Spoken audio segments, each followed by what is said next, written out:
മനുഷ്യജീവിതത്തിന്റെ ഹൃദയമിടിപ്പുകൾ കൊണ്ട് സിനിമാ ഭാഷ്യം തീർത്ത് വിഖ്യാത സംവിധായകൻ ഭാരതിരാജ വിടവാങ്ങി. ചെന്നൈയിൽ ദീർഘകാല അസുഖത്തെ തുടർന്ന് 84-ാം വയസ്സിൽ അദ്ദേഹം മരണമടഞ്ഞുവെന്ന വാർത്ത ഇന്ത്യൻ സിനിമാ ലോകത്തും പ്രേക്ഷക ഹൃദയങ്ങളിലും നൊമ്പരമുണർത്തി. 1977 പുറത്തിറങ്ങിയ 16 വയതനിലെ എന്ന ആദ്യ ചിത്രം തന്നെ തമിഴ് സിനിമയുടെ ദിശ മാറ്റി.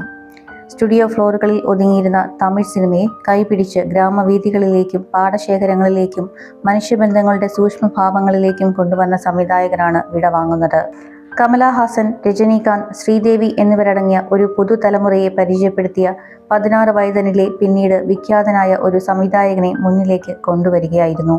കിഴക്കേ പോകും റെയിൽ, സിഗപ്പ് റോജാക്കൾ, അലൈകൾ ഒയ്യൊതില്ലേ, മുതൽ മര്യാദ, വേദം പുതിത്, കടലോര കവിതകൾ, കറുത്തമ്മ തുടങ്ങി 40ഓളം സിനിമകളിലൂടെ അദ്ദേഹം പ്രണയവും രാഷ്ട്രീയവും സാമൂഹിക അസമത്വങ്ങളും ഒരുപോലെ കൈകാര്യം ചെയ്തു.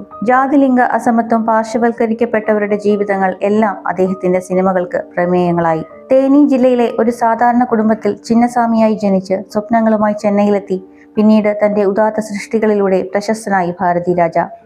ജീവിതത്തിന്റെ അവസാന ഘട്ടത്തിൽ അഭിനയത്തിലേക്കും തിരിഞ്ഞിരുന്നു. അദ്ദേഹം വിടവാങ്ങുമ്പോൾ അദ്ദേഹം പറഞ്ഞ കഥകൾ ഇവിടെ എക്കാലവും ജീവിക്കും.